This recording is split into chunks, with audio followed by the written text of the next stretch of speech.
Welcome to We're Gonna Run It with Joe Lisi and Terry Bowden. You're listening to We're Gonna Run It. What's your game plan? Can they run, but will they run? If you want to run the ball, you got to give it to a guy that's a running back. Gutless. We're gonna run it. We're gonna play blue collar. Enjoy it. I said it. Have a little heart and have some stones. We're gonna run it. If you want to throw an RPO, you got to run first, pass second. That's why it's not called a PRO. It's an RPO. You got to start with a running game that puts people on their heel. Take a look at my algo. His algo is used with all data from last year. You're so smart, you're stupid. We're gonna run it. And the people that believe that talking head are even stupider than what I thought. I said it. If you want to run the ball, you got to give it to a guy that's a running back. You got no shot to get back into the series. No shot. I said it. What's your game plan? We're gonna run it. All right, week number 5 of college football is here. Top 25 games across the landscape. None bigger, Coach, than the Big Ten and the SEC. They take front and center stage this weekend. We'll talk about the battle, LSU and Ole Miss, Georgia and Alabama, Oregon, Penn State, and then the big one as well, Ohio State under the radar in Seattle against Washington.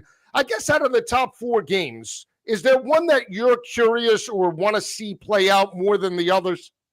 Well, I think because I know so little about Penn State, I think, of course, I've watched Georgia and Alabama. We've seen their games. We've seen LSU, Ole Miss, but Penn State hadn't played anybody. They played 3 nobodies. We have no idea who they are, what they can do.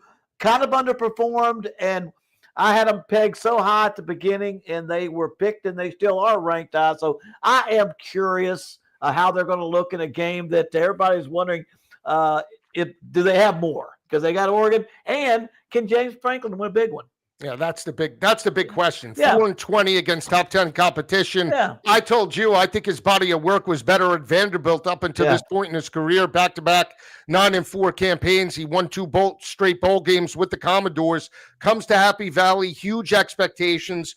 You get there to a certain level, and he's basically plateaued. Now, this is a rematch of the Big Ten championship game last year. Obviously, Dylan Gabriel's moved on to the Cleveland Browns, but that Penn State defense last year had no answers for the Oregon offense. And even though Drew Aller performed well, that's going to be the chess match Saturday night in Happy Valley. Can Drew Aller, can that team jump out, take the lead, and then hold off an Oregon offense that's averaging well over 40 points per game?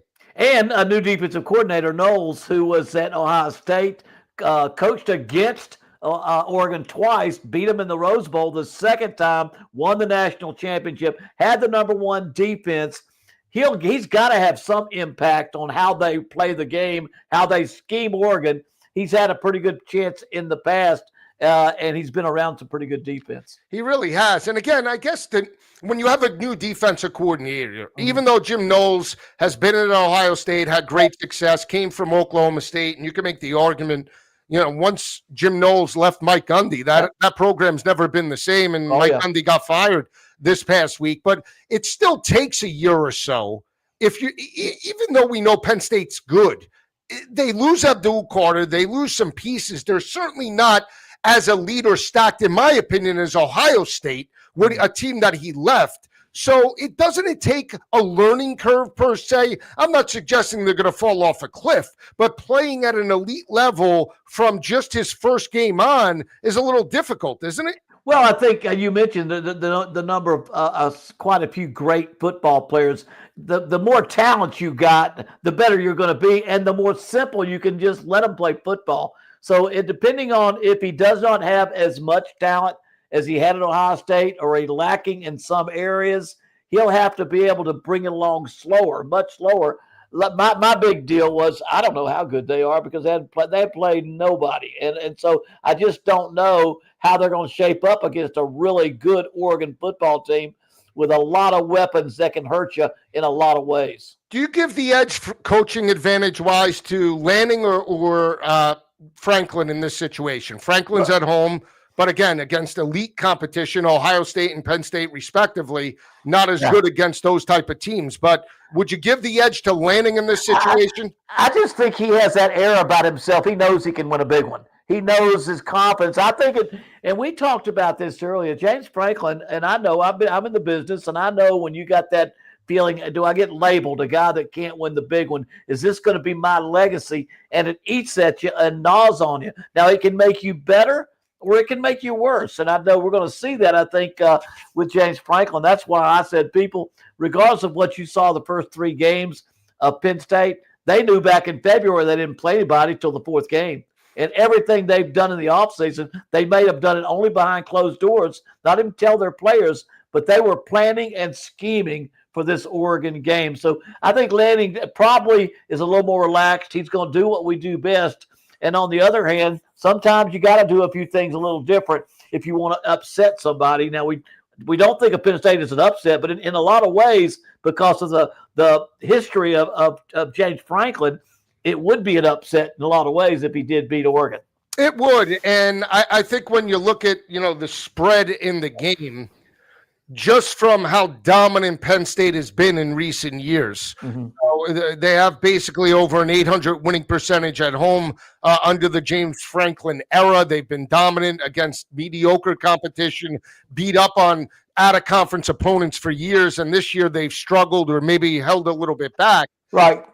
Just from the spread perspective, Coach, it's the lowest number that we've seen Penn State lay as a favorite since 2016 when they had Trace McSorley and they squared off against Minnesota. They won that game in the 4th quarter, 29-26. So, the books believe Oregon potentially could be live. I know right. You play into the spread as much as we talk about the X's and O's, but just knowing how dominant Penn State has been at home outside of Michigan and Ohio State, this is, a very difficult matchup for the Nittany Lion defense and offense in this battle. No, I mean, when you play the best teams in America, everything else is kind of out the window. How many years did Day lose to Michigan before he ever beat them? And there was a point where he couldn't beat them. Well, he beat them at home. He couldn't beat them in Ann Arbor. That was the problem. Yeah, that was the problem. He couldn't beat them in Ann Arbor until but everybody was saying, when are you going to beat them in Ann Arbor? When are you going to beat them in Ann Arbor? He got him in the COVID year. Remember in the COVID year that was when Harbaugh was on the hot seat. They thought he was going to the Lions. Yeah. In COVID year, Penn State actually stole that game in Ann Arbor. That was the last time they actually stepped up. Yeah, well, that's kind of what you do. You're looked at against your best people, and you got to beat them. And until you do, it's going to ride you. It's going to ride with you until that happens. Yeah, we have 2 special guests tonight. Mark Lawrence has been joining us. He'll join us at around 8:25, 8:30 Eastern Time. We're also going to be joined by BCS 2003 BCS Sugar Bowl MVP, Justin Vincent. Justin's still part of the university, standout at LSU. He'll give us a pulse on Nussmeier and the Magnolia Bowl. We've talked about it, 5 straight for the home team in the series. LSU did open as a 1.5-point road favorite, Coach. They're 1.5-point dogs. We had talked about it all week. Whichever quarterback potentially steps up, Nuss or Trinidad Chambliss, they're going to potentially close the gap on Fernando Mendoza that leads the Heisman odds at plus 850 across multiple books. Yeah, you get into a big game like this where everybody's watching and the competition is at its highest level. It's where it's going to make you break it as far as a Heisman contender. You've got to win these type of football games, and there'll be a couple of more at LSU, and there'll be a couple of more at Ole Miss, but this is definitely one of them where you've got a preseason Heisman favorite, top 3 in Nussmeier. You've got a newcomer at Ole Miss, probably doesn't nearly feel the pressure of I'm supposed to do this or I'm supposed to that, no matter which quarterback starts. And I do think it'll be Trinidad Chambliss. I think it will be based on what I saw the first couple of weeks of them playing. And so the pressure does come on in this game. I always tend, the bigger the game, the more pressure, the more based on the outcome, I always like the veteran quarterback. The veteran quarterback is going to have been through it a few more times. The game's going to slow down a little bit for him, and he's less prone to make the big mistakes that cost you the game. Well, think about this, too, and I want to get your take. Mm-hmm.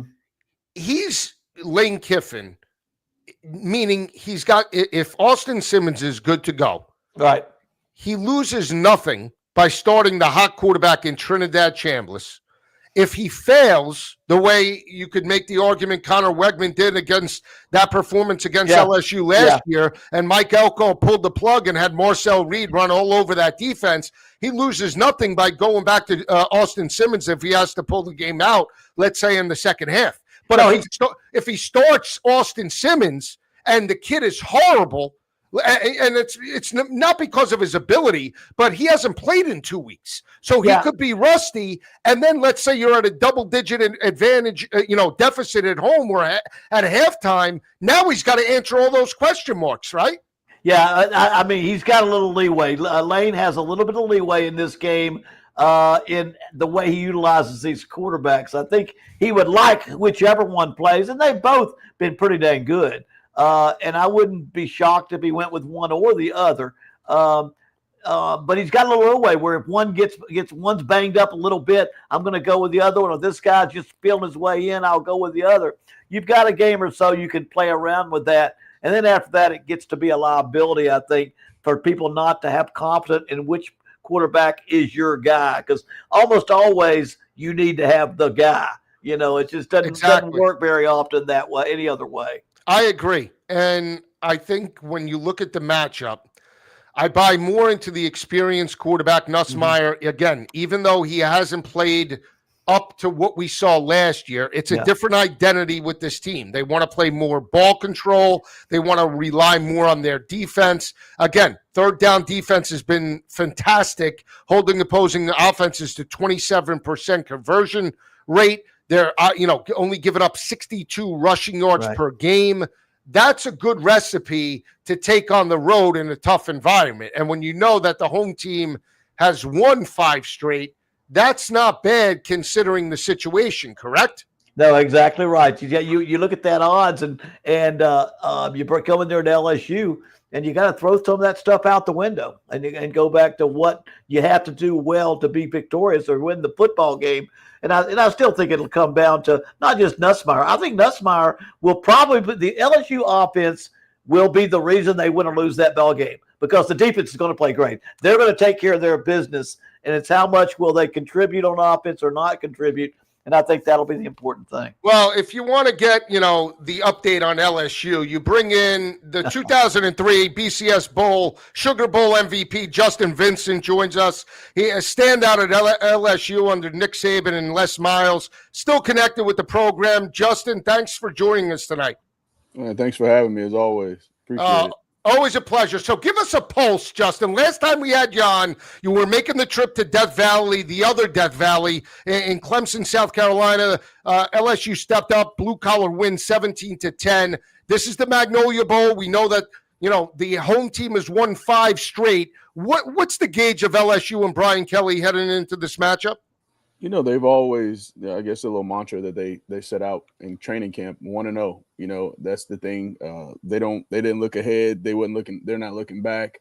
They focus on the little things. Like I said last time when I was on here, they got to find a way to run the football. And I'm not being biased by any means just because I'm a former running back, but they've got to find a way to run the football. I think they're ranked like 132nd in run defense. I think we should be able to find a way. Mm-hmm. Right. Yeah, and I think that's always important in a big game like this. And speaking of big games, I got to ask you, because when I was at Auburn, it was clear that Alabama was our big rival. At LSU, is it Alabama? Is it Ole? Is there one you look to more than others, or you got a couple? I got a couple, man. Alabama over the last, I guess, 10 years has been like that. But I was telling somebody this story the other day. When I was in school, which is ironic how the landscape of college football has changed so much. I never lost to Alabama. I never lost to Ole Miss. I never lost to Mississippi State. I never lost to Tennessee. So in my 4 years there, and it's just so crazy how NIL has just changed the landscape of college football. Right. And you got to worry about Vanderbilt on any given Saturday. Back in the day, that wasn't the case. Right. It's funny because back when I was coaching in the 90s even, but I always felt that if LSU just got the best players in their state and they put that fence around the state, they could play for a national championship, grab maybe a couple out of Mississippi, a couple out of Texas. Nowadays with NIL, I'm not sure you can keep guys in state because growing up with a school being your favorite gets one-upped by a bigger NIL package than that school may give. That's the hard part. I always thought, if I was a head coach right now, how would I react in this time and age? I think I'd probably go after about 5 to 6 kids I know I can get that bleed purple and gold, and I go to portal for everything else, because the hard thing about that, though, is that the culture, right? You got to make the kids want to, buy into what you're selling, and not being here for just a year, collecting the check and going to the next place after that. So it's hard. But like going back to what you said, I guess if I had to say, it would probably be Alabama. But now, per se, I guess it's Ole Miss. I have no idea what the rivalry deal is back then. All the games were big to me. Yeah, absolutely. I could tell you this, Justin. 2005, that grind-out victory, 16-13, that was a blue-collar type of game with Les and your team. You rushed the football, had some big plays. I remember it like it was yesterday, obviously the Sugar Bowl as well. It is funny, though, because they come out with the 9-game schedule at the SEC, and Alabama all of a sudden is not on there. They have 3 games, right? Arkansas, A&M, and Ole Miss, and it's going to be the first time that LSU doesn't play Alabama since what, like 1956? I mean, that's crazy when you think about it. And to think about when Coach was at Auburn. Like people were going crazy, right? So they were calling my office. I'm one of the directors of the Tigers. They were livid. I'm like, this is out of our control, right? We just got to do what the people tell us to do. That's incredible. But yeah.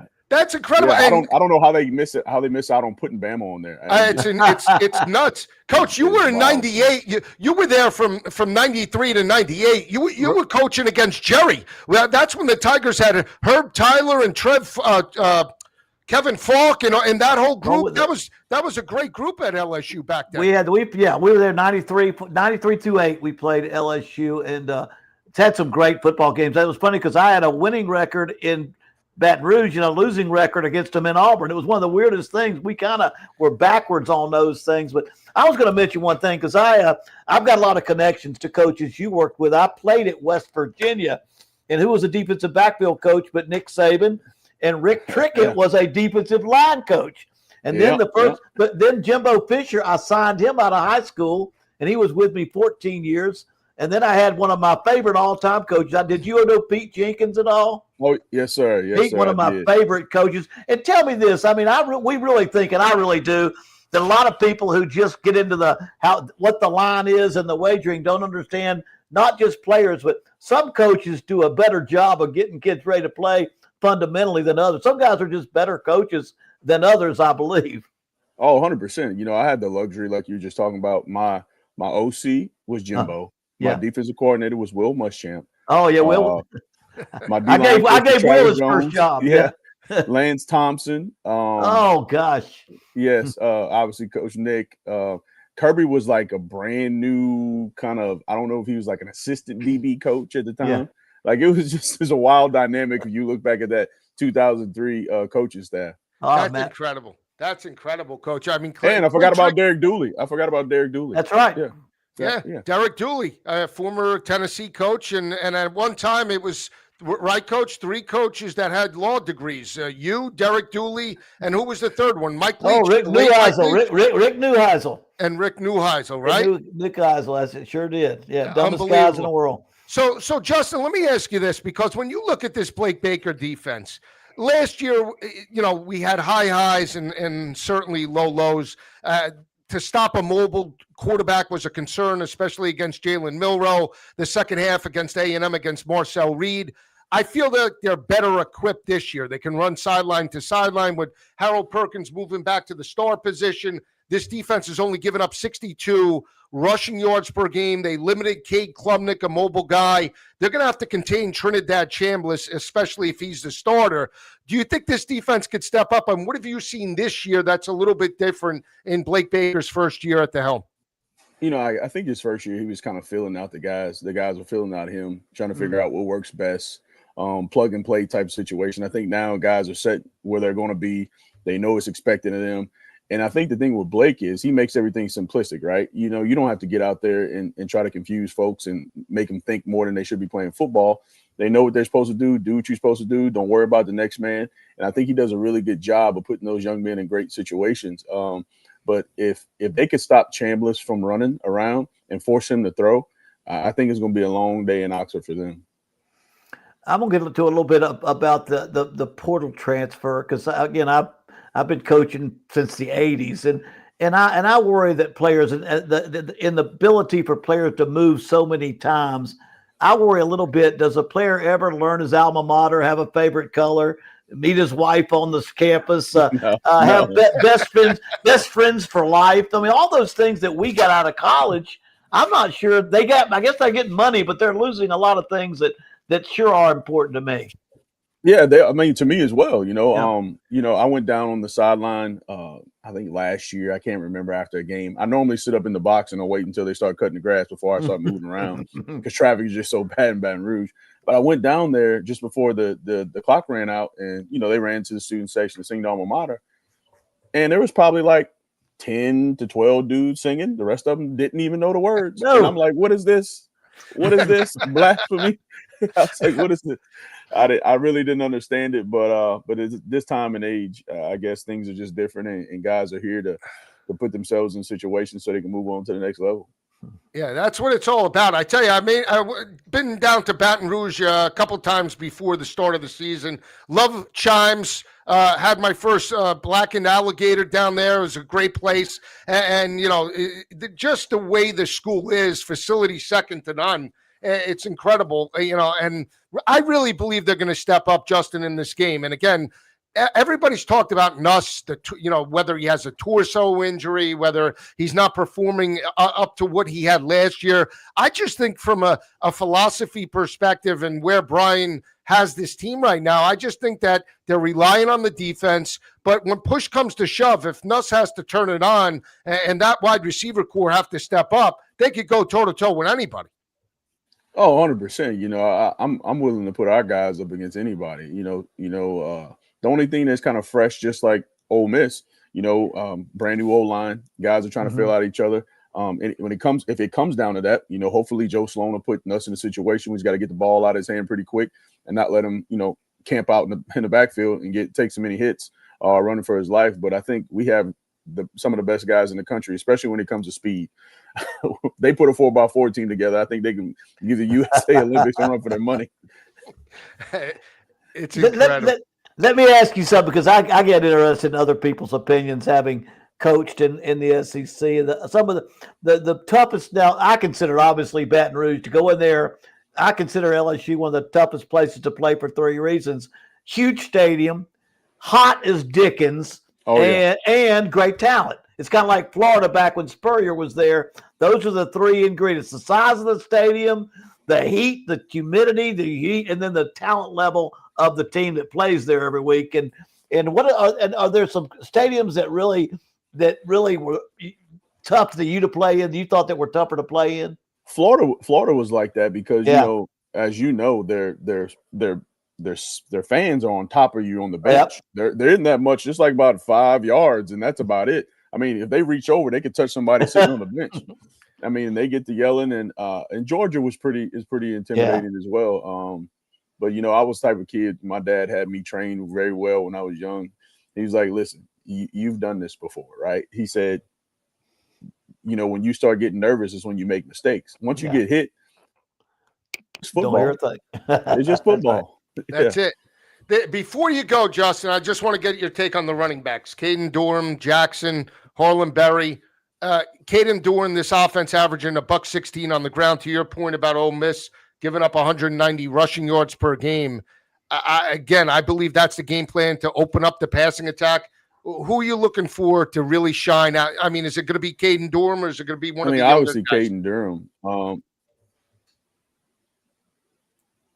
Caden Durham? Yeah, you were breaking up a little bit. Yeah, Caden Durham. Yeah, you were breaking up a little bit. Yeah, he's Caden has definitely showed us some speed and some quickness and some soft hands out of the backfield. But I am chomping at the bit for them to give Caleb Jackson the ball down here. I mean, every time he gets in the game, it's always like he's catching the ball or he's doing a gun run, running sideline to sideline. That dude is 235, 6'1", and runs a 10.6. Please get him down here.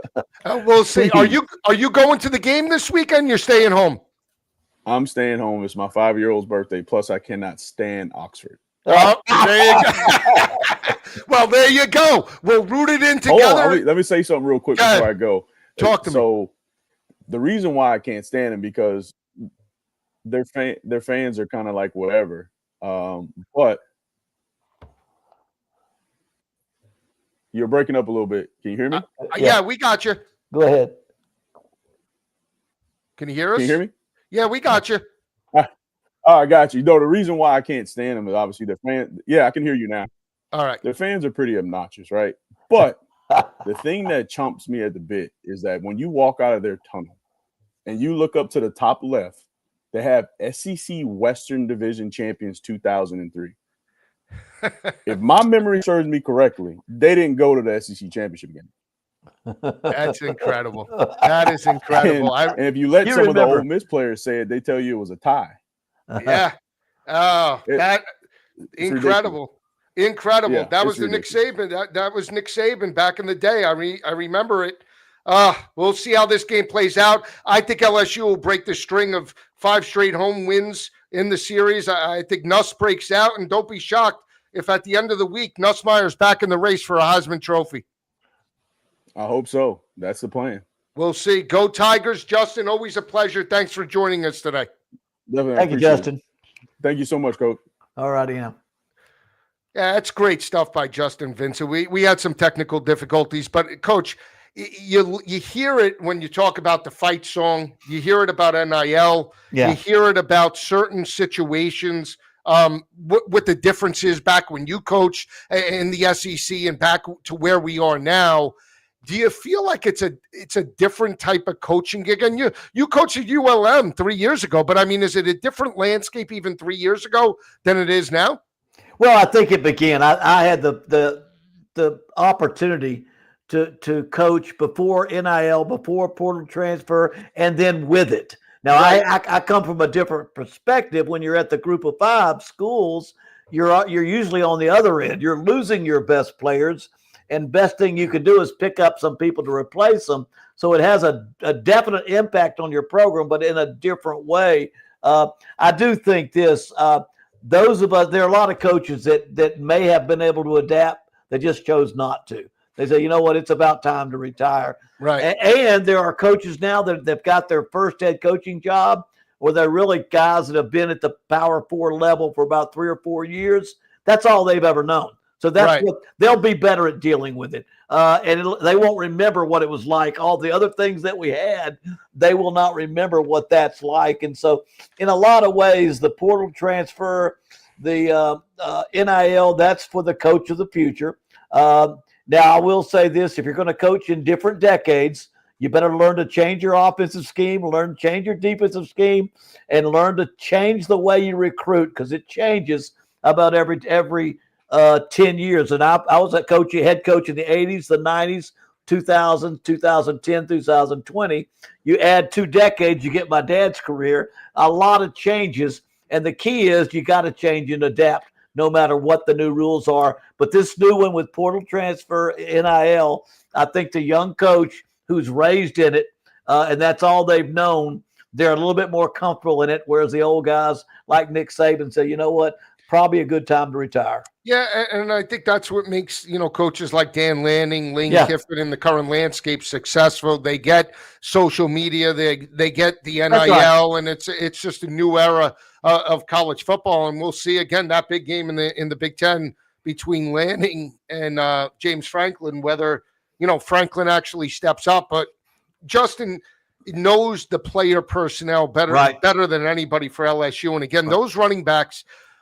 To have fresh legs, right? How important is that on a road type of matchup to have not 1, but 2 potential or 3 running backs that can carry the rock? They're all a little bit different in the way they compete, in their size and their ability. How important is that to have fresh legs in a road type of matchup, especially when you're going up against a suspect front 7 potentially? Well, that's been the big change in football. I remember back when I first left Auburn, went to ABC Sports. Ron Dane, remember Ron? Give him the ball 35 times. Rocking Ron Dane, 5'10", 250, right? Give him. Back then, I had a kid named Steve Davis that was 248 and ran a 10, 600 meters. but you gave it to them. You weren't happy till it was 25 to 30 times you gave them the ball. But nowadays, with no huddle, fast break, you want 3 or 4 backs, no less than 3, rotating in ball games to save their legs, because you can't go out there and be a back with the intensity. I'll never forget when my dad first went to no huddle fast break with Charlie Ward. He had a work done in the backfield, but he said, I need little guys that I don't wear them out. And he said, Dwork, listen, if you will not worry about getting the ball 20 times a game, 15 to 20 is about the best you're going to do. Right. I guarantee you, when the pros come calling, your legs will still be fresh. Yeah. So it's important nowadays, because of the speed that offenses run their offenses, that now there's still the Illinois or maybe the Iowas out there that still have a different philosophy. But in today's game, you better have 2 or 3 that can run, rest, and run again. Well, I'll tell you this, you bring nostalgia for me. You can't drop Warwick Dunn without, I love Warwick Dunn back in the day. William Floyd, the fullback, but Rock Preston, number 24. You have a running back named Rock. I mean, come on. Gotta be good. Yeah, he's got to be good. And then you bring up Stephen Davis, but James Bostic was one of my favorite Auburn running backs back in the day, number 33. Guy had arms like bowling balls. We were talking with Justin. If we could go into LSU and get 1 or 2, my dad would love to get 1 or 2 guys. He got work done out of Louisiana. I got a few. There's so many good players right around. I call it I-10 South. If you go to Louisiana and go down I-10 and work south, you got the best football players, as good as anywhere in the country.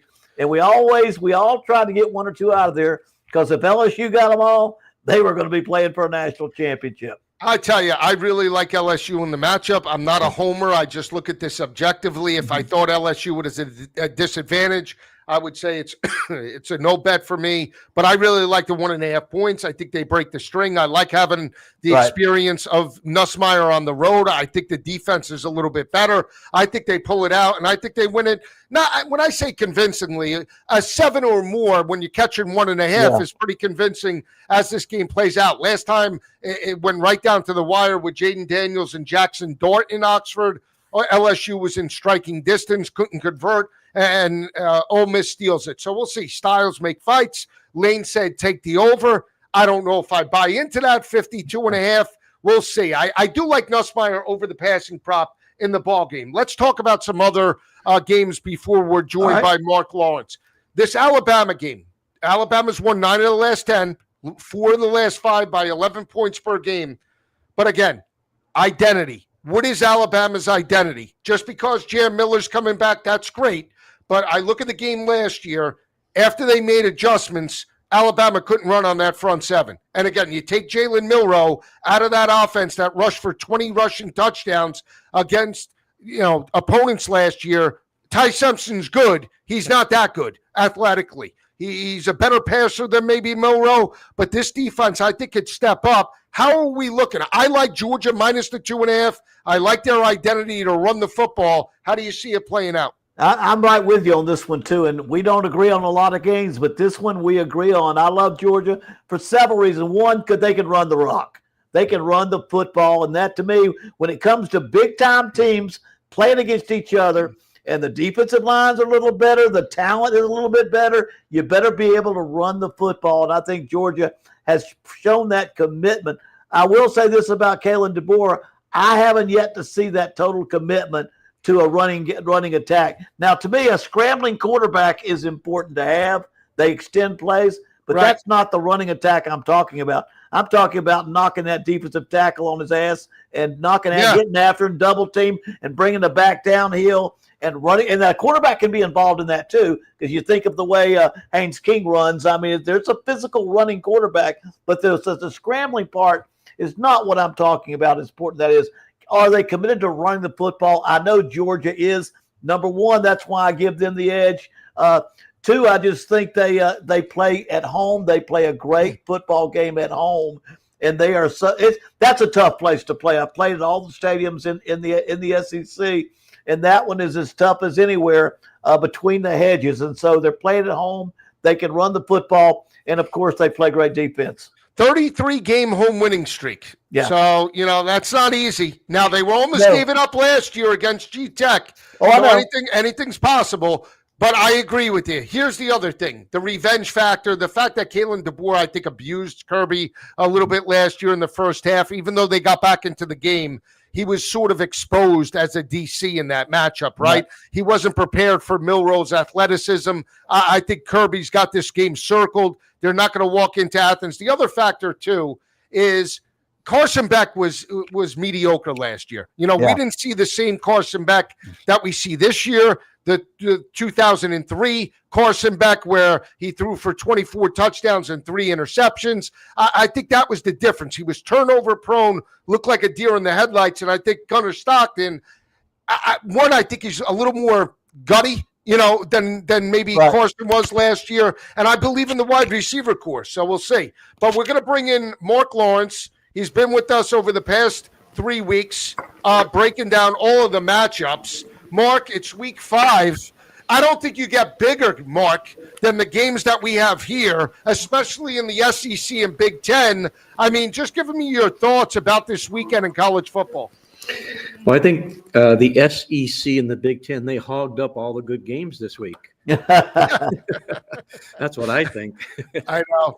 It's great. Isn't it great, though? Because when you just look at it, to have 12 o'clock games and 3:30 games, and then the 2 big ones, Alabama, Georgia, and Oregon, Penn State, just from a viewership perspective, really doesn't get bigger than that. Oh, unquestionably it doesn't. We were breaking down games on our podcast today, and we ended up choosing the targeted games, the good-looking games people want to hear and see and learn about, and they ended up being all Big Ten games. Yeah. and there are a bunch of them. I mean, Ohio State, Washington. I mean, even Indiana, Iowa, because of what they did to Illinois, that becomes a very interesting game in that regard as well.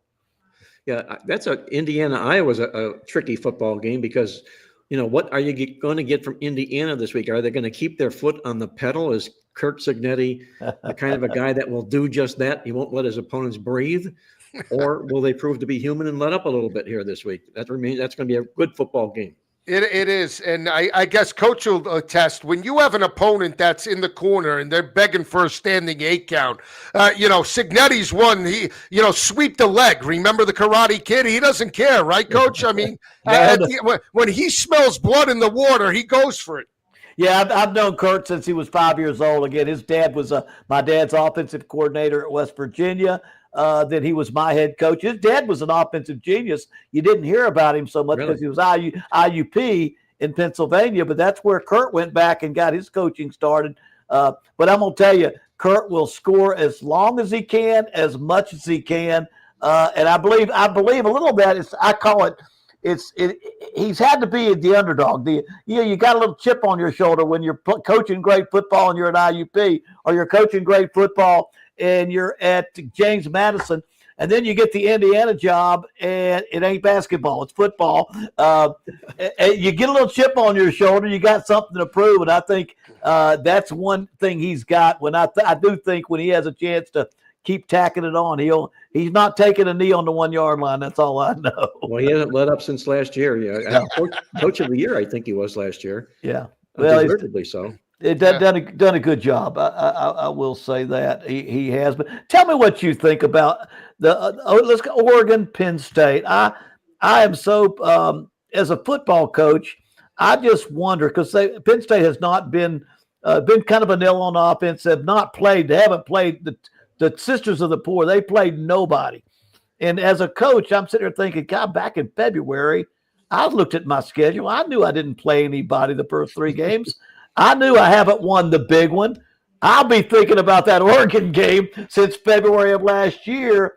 And I just got to wonder, is there kind of keeping some stuff back, playing a little bit vanilla, trying to, because they knew they could to some extent, if you play a little bit more conservative style and still try to have everything revved up for the big Oregon game.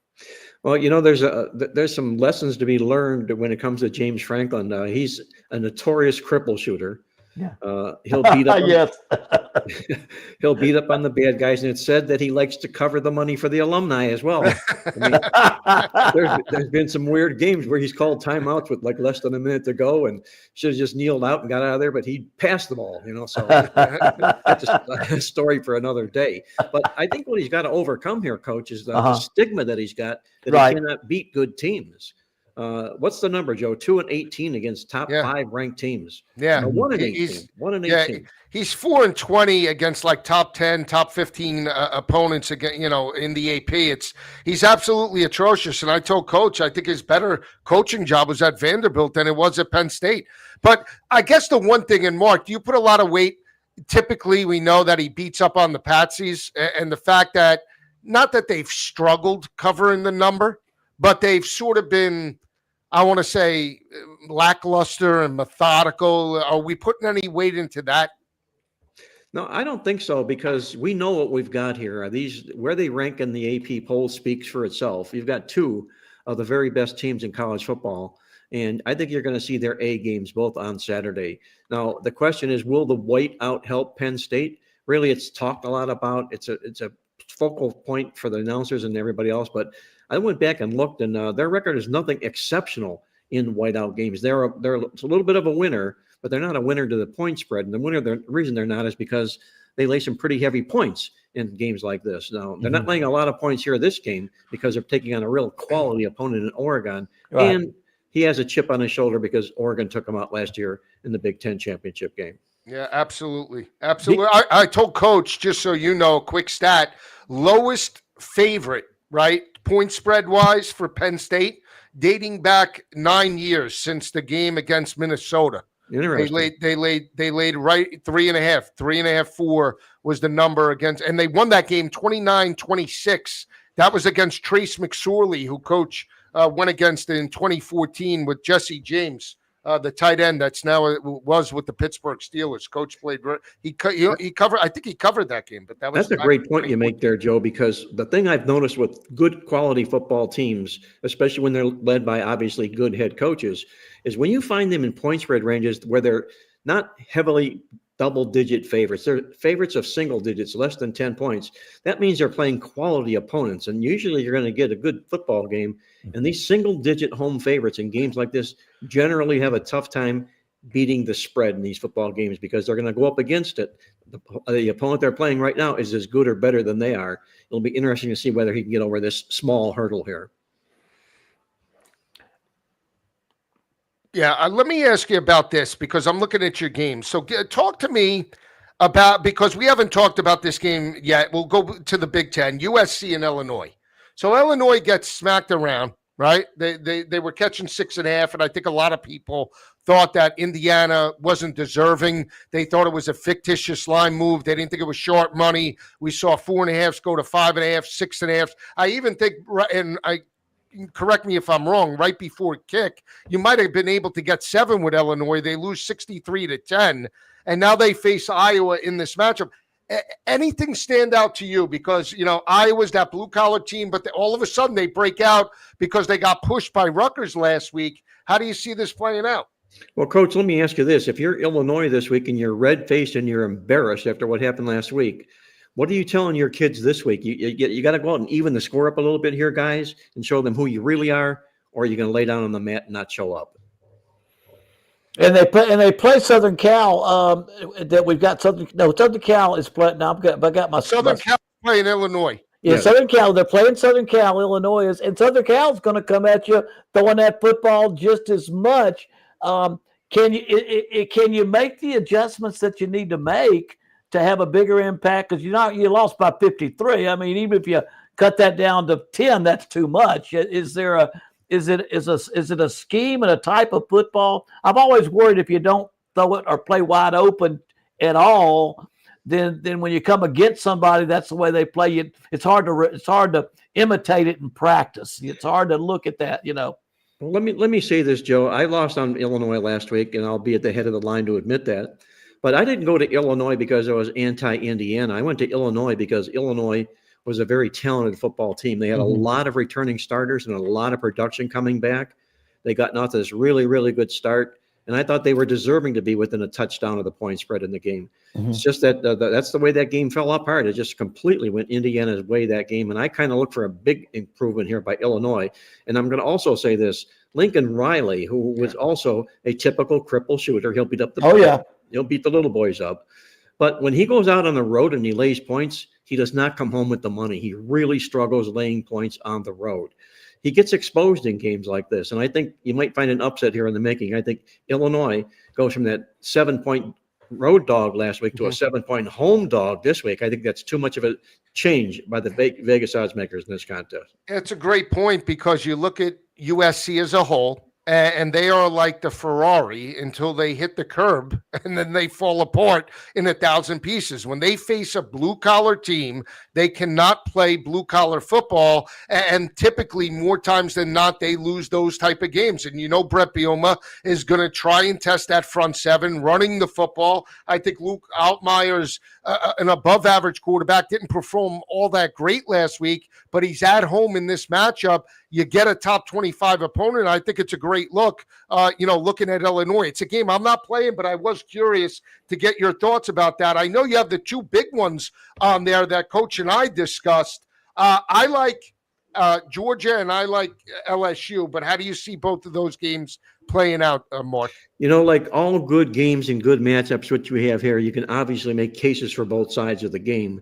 It just depends upon, how convinced you are or how you can convince yourself. Right. The Georgia-Alabama game is intriguing to me because, number one, Alabama's an underdog, which almost always gets my attention. I'm a big, huge underdog player.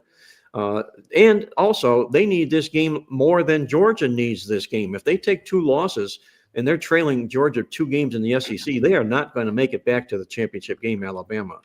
I think it's a much bigger game for Alabama here after that embarrassing loss they took earlier in the year.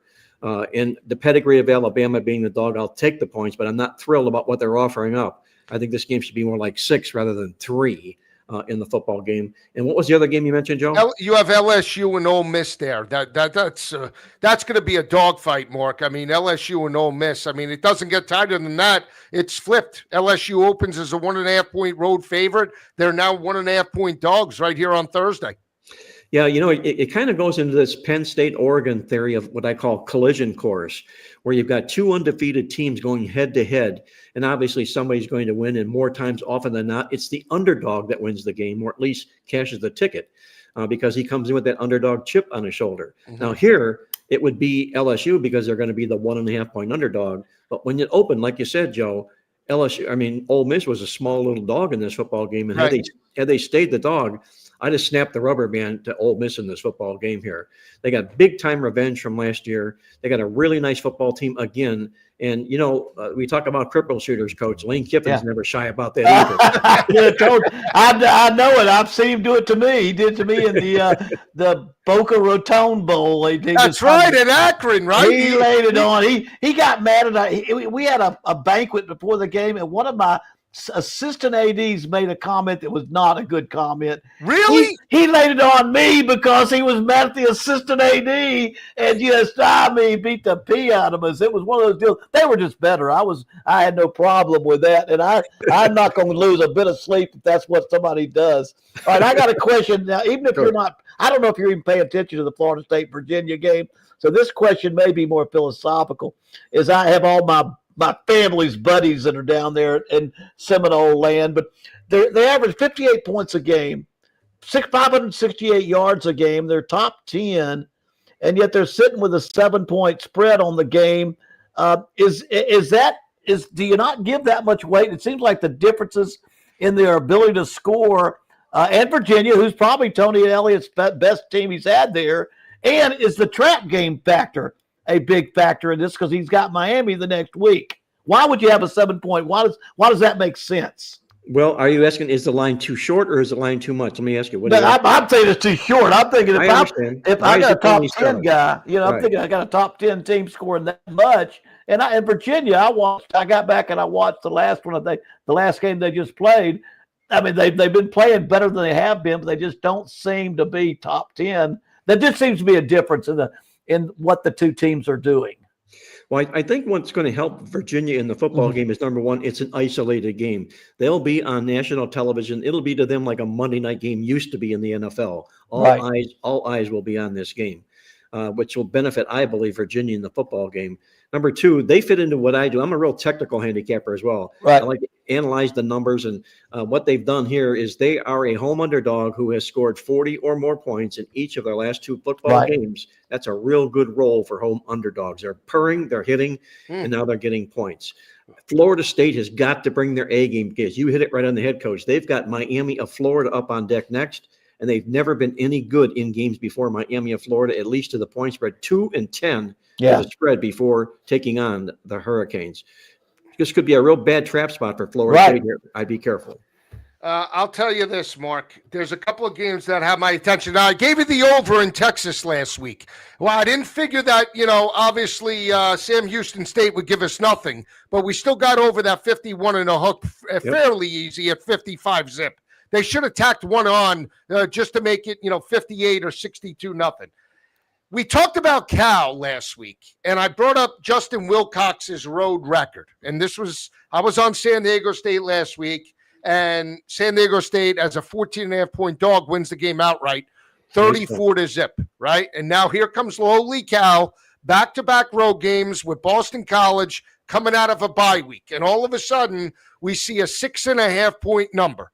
And I understand Bill O'Brien at home with Lonergan coming out of a bye week, but give me Cal plus the points. I think they not that they shock everybody, but I think now, because people are aware how bad they were last week, now going cross-country for an early kick, I like Cal to bounce back. I think they cover the line. I think they potentially win that game outright. So keep an eye out for that. And I'll give you one more. This Virginia Tech line at 10.5, I know seems like Dave Dorn and Virginia Tech are the team to beat. But Virginia Tech, as bad as they are, they don't have a conference loss. So I still think you're going to get the best effort out of these Hokies at a 10.5-point number, because if they lose this game, then they might throw it in and just, pack up. The fact that they haven't lost a conference game, I think benefits them. I think they cover the 10.5-point number. That's a good point you bring out there, Joe, about the conference game aspect in the football game, because everybody is jumping ship. They're getting off that just like a boat that sank that we know the movie all about. Right. So we'll see. We'll see how. Great point you make, Thor. Yes. Coach, any other games you want to cover? I mean, we talked about that Auburn game. Tennessee, Mississippi State. That's the one I'm interested in. The cowbells will be ringing down there in Stark Vegas. Somebody asked me, I do a daily thing called the Coffee Club, and in my Coffee Club, it's an e-letter that I send out to all the people that subscribe or do use any of my services, or buy my newsletters. And they asked me, who is the most improved team in college football at this point of the season? And my answer is, that's easy. It's Mississippi State. People don't realize where they were and where they've come from and where they are here right now. You're talking about a football team that is really purring right now, Mississippi State. They don't know how bad they were in the past. And you got Tennessee coming in here with all the name, all the reputation. And like you say, Coach, the cowbells will be ringing in this football game here. I'm going to look at Mississippi State in this football game. I like them. They've got double revenge in this game. The last 11 times they've had double revenge, they've gone 10-1 against the point spread. And something else too. Levy was the offensive coordinator for Josh Heupel at UCF. There's a knowledge of what they do as well, and all the excitement they have going on Mississippi State. They're kind of they have the similar type of offensive football team, and they're hard to stop. They score points at Mississippi State this year. Yeah, they come out of nowhere. I mean, I don't know what happened to this team. I don't think anybody saw this coming, Coach, this year. I don't. Hey, Mark, one more thing. Coach and I had talked about Oklahoma State's situation. Just want to get your take on just where you feel from the handicapping perspective. Baylor is the better team. We know that. But Coach and I both believe, when the coach gets fired, and it's a Big 12 game, I'm always apt to take the 21.5 in the matchup. But with NIL and knowing how bad they are just from a talent perspective, there's always the possibility that these kids could check out and just want to transfer because Gundy's no longer there. So, how are we looking at that aspect as it relates to the spread? Well, there's a rule there for them, Joe, that allows them to check out and leave. Right, 4 games. Or 30 days, right, exactly. Yeah. So, they could be devoid of talent if something doesn't turn around here quick. I got to ask you, Coach, because this, I think, is a coach's question here. Do they get up and play one for the Gipper at Oklahoma State? I think maybe back in the days when they were actually recruiting players rather than buying them, they might have applied more. But do you see this team trying to win one for the Gipper? That's where I'm having trouble, like even with Virginia Tech that he's talking about. Because of the day of the era of NIL, they're already looking for other places to play, and you don't have that. You don't get quite that win one for the Gipper, or this is the coach that came into my home and sold my mama in high school and watched me play my high school basketball games. You don't have any of that anymore. And so I'm just not sure how much these guys – we looked at Florida State. I felt that when they went downhill, the quarterback didn't pan out. Almost the entire team tanked it. He got nothing for almost any positions at Florida State once it went south. They went there to play for national championships. They went there for all those things. And when that was gone, they didn't have anything. Now, Oklahoma State, the only thing I would say about them, Gundy is complaining because he didn't have enough NIL money and there wasn't enough. So maybe those kids are there for the love of the game and for love of him. But it's interesting because it used to be a factor. You used to want to win one for the coach or win one for the school, or everybody get together and pull together. They say, coaches, leave the room. We're going to have our team meeting just among the players. And I'm not sure you get that all the time now when those players are there. In fact, it's not only their fault. They're already getting phone calls. They're getting phone calls while the season's going on. Right. I agree. I'm wondering the same thing here. My first reaction was win one for the Gipper, but then yet more and more you think about it with the NIL and, like you said, he's devoid of NIL funds. Where's the boosters? Where's the money? And think about it. They had Boone Pickens there, right, when he was alive, that threw $100 million into the stadium. At that particular time was right on the cusp of right before NIL took off. Yep. If they would have had the funds and the resources in today's landscape with Boone Pickens, he might still be there in Stillwater.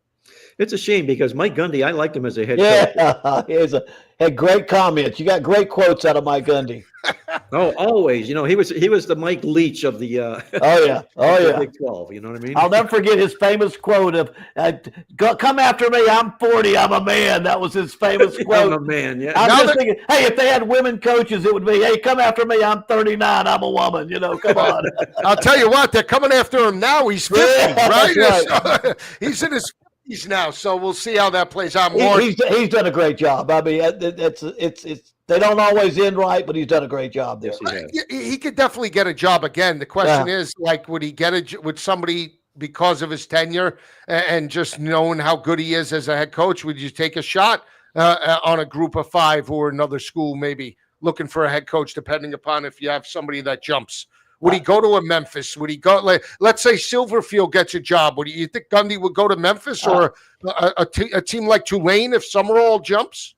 I think an upper tier group of 5 team. I think he would consider. I don't think he's in any mood to rebuild right now. No, he's not going to rebuild. But maybe would he go to Vatech? Would he go to a school like that if potentially, let's say, Beamer doesn't jump?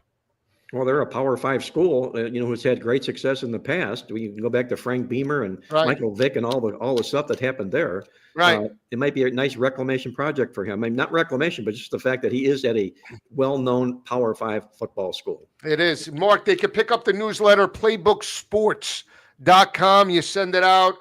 Mark and I have known each other for years, one of the best in the business. Thanks for the information. We love to have you on. We'll see how these games play out. Is there one thing that would shock you this weekend, Mark, just out of all the games? Is there one thing that would just shock you come Monday morning? On the college football, you mean as a result? Yeah, you mean? Yeah, as a result. There's so many good games, and because there's good games, they're the type of games where either team can win, and I wouldn't be shocked. But I'm going to say just before we leave, I think personally Washington can pull the rug out on Ohio State. I'm with you. Oh, come on, Joe. Joe said that. I said that. Now the one thing when I saw it on Sunday night, it was 13.5. We're down to 8.5. Yes, we are. But it still doesn't scare me because again, I'm not sold on Julian saying going on the road. This is a true road start. And Damon Williams is athletic. He can run it, and they have some corners and DBs that could play. And not only that, they're very good in run support, Washington. So Jed Fish catching points. He could be an underdog. Keep an eye out. He's a dirty dog with catching points. One other quick note on that, just a follow up on that. You've got Ohio State undefeated playing with the week of rest. That rest turns to rust for undefeated teams. It doesn't do them any good. They want that mojo to continue moving forward. And I've seen the rust spoil perfect seasons. I'm not saying it's going to happen here, but that's a good point. Can't mean a dismal performance. Yeah, check it out. Playbook Sports. We'll have Mark on next week. Always a pleasure, Mark. Hey, my pleasure, guys. Be well, stay safe. All right. Thanks, Mark. Enjoy the games. Thank you. All right. Great stuff. Mark brings it every time, and that's it. He's keyed in on the big ones like we are. I mean, for me, I agree. I like Washington. Now, I didn't tell him because, again, he gives us the games he wants to talk about, and I get it. But my best bet this week, and I'm going to tell you, is Notre Dame. I'm going to lay it. And Arkansas has been a team I've been on. I believe in Taylon Green. I believe in this offense.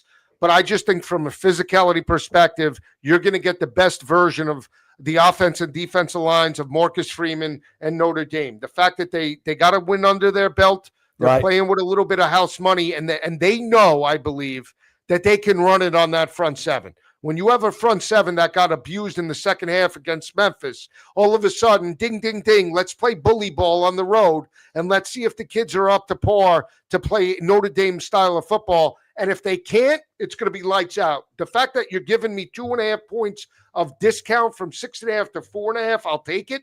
I love Notre Dame this week. It's one of my better picks, along with LSU. But here's the other factor, Coach, and I know they didn't step up in week one, but Marcus Freeman last year, 8-1 on the road or on a neutral field. They are always prepared. They only lost by 3 to Miami. I don't believe Arkansas is Miami defensively. I think ND rolls.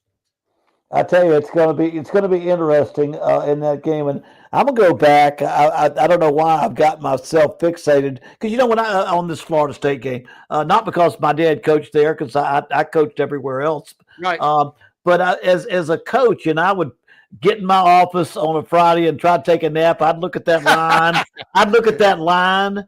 And I would see it, and I'd say, "Dang, we can't lose this game. We're expected to win by the look how much we score. Right, this thing's got to be right. And you begin to wonder how could we do this and they just do that and it be that close. And so I've and then the trap game. Of course, you as a coach you try not to let that be a factor, but it is.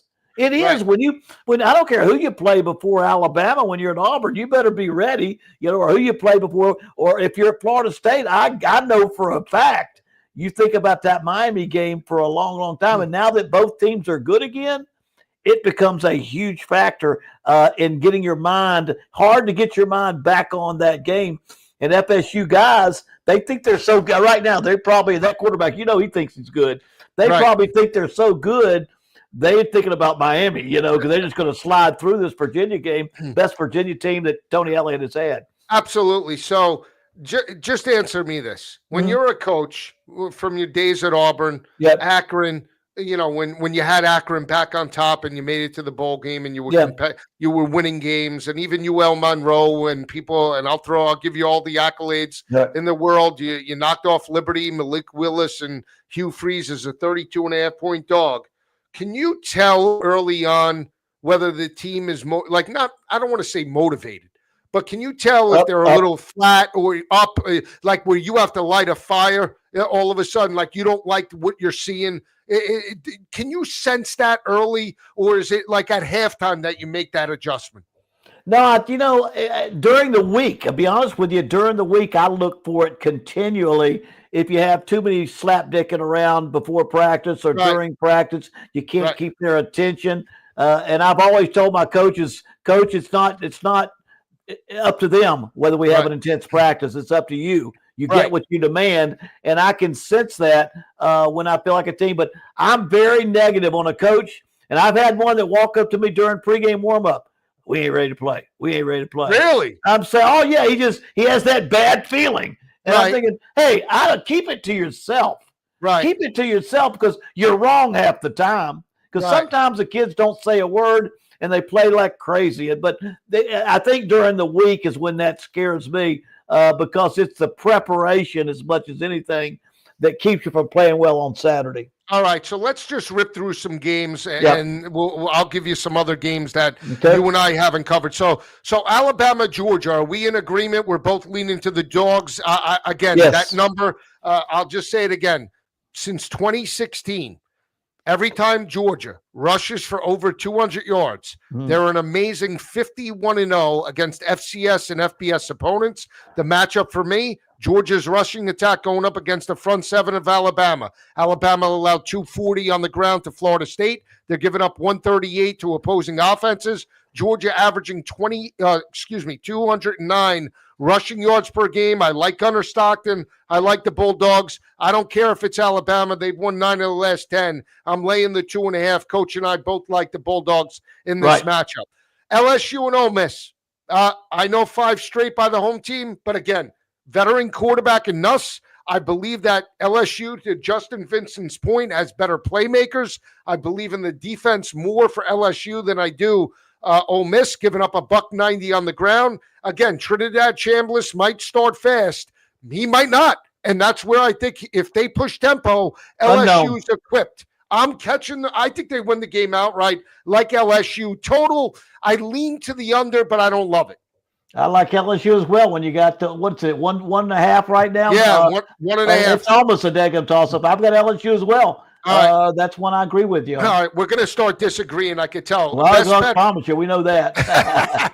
Best bet for me, Notre Dame minus the 4.5 over Arkansas. I just think that Notre Dame's battle-tested, not so where the mindset is of Arkansas. Sam Pittman on the hot seat. Love Taylor Green, but when you lose not 1 but 2 games in the fourth quarter on fumbles, and instead of being 2-2, you're 4-0, you're 2-2. Notre Dame bounces back with a huge effort. Might be close for a half. They pull away and win it, going away by double digits. All right, you got me. I'm same with you there for the same reason. I've been too many programs where you lose one you're supposed to win. You play your heart out. You got it in the bank, and you fumble at the last play, and you lose 2 games. The coaches, they're talking about getting rid of your coach.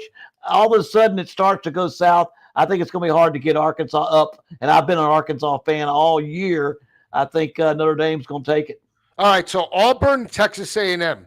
Back-to-back road games for Auburn. Yeah, better passing attack for Marcel Reed and the Aggies, 323 through the air. Marcel Reed right now a 14-1 shot to potentially win a Heisman Trophy, 58% completion percentage, 9 touchdowns, 1 interception. They're coming out of a bye week. Auburn back-to-back road games. Jackson Arnold needs to run it.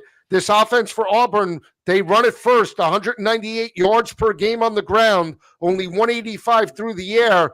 But I believe Auburn's defense is a little bit better than A&M. Even though they're on the road, I'm going to take the 6.5 with the Tigers. I've got you there, too. I got Auburn. These are 4 straight. But I do feel that Auburn's defense is a difference maker in this football game. That Marcel Reed, they've had to depend on his passing more than they'd like to. And when you can stop the run completely, 58 yards a game, 1.9 yards a carry, they're going to be in 3rd and longs and 2nd and longs, and those aren't the kind of situations where you get in trouble passing the ball too much. All right, Oregon on the road to Penn State, rematch of the Big Ten championship game. 3.5 is the number. We know about James Franklin. Here's the thing, if Penn State runs it, they're going to win it. I'll just say that they rushed it very well on that front seven in the Big Ten championship game. Problem was that defense had no answers for Dylan Gabriel. 3.5 is a big number. I've waffled back and forth, Coach. I've said it's Aller stinks against big competition. Is this big competition, though? Is this an elite team in Oregon? I've waffled back and forth. I'm going to lay it. I'm going to lay the 3.5. I think I'm back on Penn State. I don't love it. I'm not going to bet this game. Early on, I thought Oregon, but now I'm leaning to Penn State laying the wood. Yeah, and you and I are, without us talking about it, that's where I'm leaning on it too. I just think that Penn State's got another level of football in their offense They haven't shown much. They've intentionally been vanilla. They played 3 non-Power 5 teams. Nobody's given them enough of a game that they've had to show anything. They also hired a defensive coordinator that has had success against Oregon. I think those are factors. And when you're talking about 3 points one way or the other, I think, and I don't know that the 110,000 whiteout game will make a factor, but it should be. I've been there. Coach, I don't know what happened here, but I can't hear you. Did you lose? But we'll see exactly if what Coach thinks. Can you hear me now? Can you hear me? Penn State and Oregon. I like Washington over Ohio State, plus the 8.5 with Damon Williams. I think that's a factor in that matchup. Can you hear me, Coach? I can hear you. Can you hear me now? Yeah, I can't hear you. I don't know if we lost you on the audio. I don't know what happened. I like Washington, Damon Williams. I think that's a factor in this matchup. I think Damon Williams could be a quarterback that puts some pressure on Ohio State's defense. The one thing I do like about Washington in this matchup, yeah. There you go. He likes Ohio State. Coach likes Ohio State. Washington, to me, number 1 ranked FBS third down offense. That's a factor. 75% third down conversions. True road game for Julian Saying. Keep an eye out for that. Damon Williams has played lights out, 6.4 yards per carry, 73% completion percentage, 778 yards, 6 tutties, and no interceptions. We'll tweet out coaches' picks as well. I'll give a few other games, and then you can catch me on Twitter tomorrow. I do like Duke minus the 5.5 on the road. I've thought about this game, Darian Mensah and Duke. I laid the 4.5, 5 points with the Blue Devils. The backup quarterback for Syracuse, they got the emotional victory. I also like the over here. 60.5, I think, is a little bit light. I think both offenses will be able to exploit the secondaries. Give me over Syracuse and Duke in that matchup. And then the other game, Virginia Tech, plus the points, 10.5, first true road game for that matchup. And then I also like Cal, plus the points in the battle. So that'll be it for Coach and I. We'll catch you next week right here on We're Gonna Run It. Have a great weekend, everyone. We'll see you next week.